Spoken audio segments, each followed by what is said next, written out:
बोली वृंदावन बिहारी लाल की जय, राधा रानी सरकार की जय। आइए हमारे इस यूट्यूब चैनल पर आपका स्वागत है। इस चैनल के माध्यम से आपको नाना प्रकार की जानकारी मिलेगी जो आपके जीवन में काम आने वाले है, आपके भविष्य में काम आने वाले है एवं आपके भविष्य से जुड़ी हुई है। आज हमारा विषय है काल सर्प योग। काल सर्प योग एक ऐसा योग है जो मनुष्य के जीवन में, जिसके जीवन में बनता है, उसके जीवन को परेशान करता है। आर्थिक स्थिति एवं और भी बहुत सी समस्याएं उत्पन्न करता है, जैसे रोजगार में, विद्याधन में और जमीन जायदाद। हर तरीके से यह काल सर्प योग मनुष्य को परेशान करता है। इसका स्थिति किस प्रकार से यह बनता है और उस कहाँ पर क्या फल होता है। काल सर्प योग लग्न से द्वादश स्थान पर 12 स्थान पर राहु होने से 12 प्रकार हैं।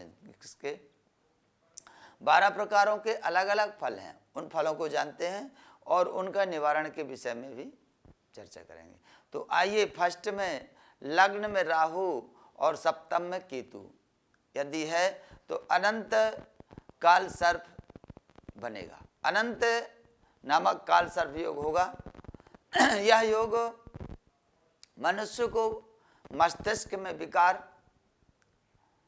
परेशानी, सिर में दर्द और अनेक समस्या मस्तिष्क संबंधी, जैसे टेंशन है और शांति ना मिलना है, बेचैन रहना है, ऐसी स्थिति उत्पन्न करता है। सप्तम स्थान में केतु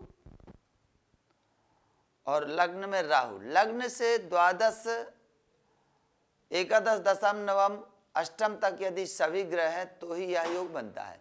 यदि सभी ग्रह द्वितीय से सप्तम तक हैं तो यह योग उतना कारगर नहीं रहता, अर्थात तो फलदायी नहीं रहता, अच्छा फल मिलता है। तो द्वादश से सप्तम, अष्टम, राहु के केतु के मध्य यदि ग्रह होंगे तो ही यह योग प्रभावी होता है।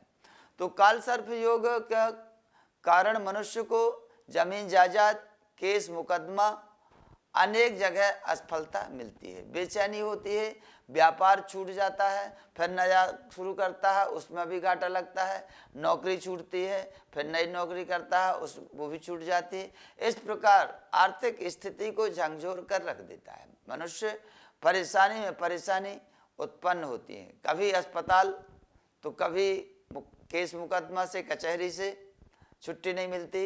इस प्रकार के आपदाएं मनुष्य को आती रहती हैं। यह काल सर्प योग का प्रभाव। तो ऐसे काल सर्प योग यदि लग्न में राहु है और लग्न के पास ही द्वादश स्थान में या एकादश स्थान में लग्नेश स्थित है या लग्न में लग्नेश स्थित है तो यह योग अधिक प्रभावी रहेगा। यदि दशम में लग्नेश है तो कुछ उसका प्रभाव कम हो जाएगा, नवम में लग्नेश है तो भी प्रभाव कम हो जाएगा। अर्थात कहने का तात्पर्य कि राहु जहाँ होता है वह राहु का मुख होता है और जहाँ केतु होता है वह पूंछ होती है। तो यदि राहु के मुख के सामने भावेश, जिस स्थान से हम विचार कर रहे हैं उसे भावेश कहते हैं। लग्न से विचार करें तो लग्न में जो लग्नेश है, लग्न का जो स्वामी है उसे लग्नेश कहते हैं। तो यदि राहु के मुख के पास में है तो वह अधिक प्रभावी योग बनाएगा और कष्टदायक अधिक होगा। यदि यह दूर है, एकादश में है, फिर दशम में है या नवम में है तो इस काल सर्प योग का प्रभाव धीरे धीरे कमता चला जाता है और खत्म तो नहीं होता, कम हो जाता है। इस योग के निवारण के लिए मनुष्य को नित्य भगवान शिव जी की आराधना करना चाहिए। शिव जी की आराधना, गणेश जी की आराधना और लक्ष्मी जी की आराधना, क्योंकि अनेक संकटों को दूर करने वाले भगवान शिव हैं। भावे मैट सकहीं त्रिपुरारी। तो भगवान शिव जी की आराधना करें। यदि आप पढ़े लिखे हैं तो भगवान शिव जी के समक्ष महिमन स्तोत्र, तांडव स्तोत्र का पाठ करें, रुद्राभिषेक इत्यादि करें। ब्राह्मणों से यदि आप करवाना चाहते हैं तो महामृत्युंजय आदि का जाप और महिमन स्तोत्र का पाठ और गणेश अथर्वशीष, लक्ष्मी स्तोत्र, लक्ष्मी श्री सूक्त, इस प्रकार के पाठ कराएं तो आपको सफलता मिलेगी। खुद करना चाहते हैं, यदि आप पढ़े लिखे नहीं हैं अधिक, तो आप चालीसा का पाठ करें। शिव चालीसा के 11 पाठ शिव जी के पास बैठकर गीता का दीपक जला करके नित्य करें।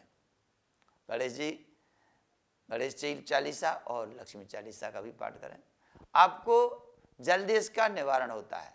वैसे नासिक में भी इस काल सर्प योग की पूजा होती है, वहाँ जाकर के आप पूजन कराएं तो भी फल अच्छा मिलेगा।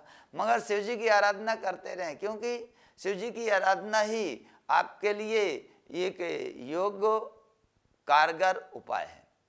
इस दुष्ट योग को नष्ट करने वाला शिव जी का उपाय ही है, उसको अवश्य करना चाहिए।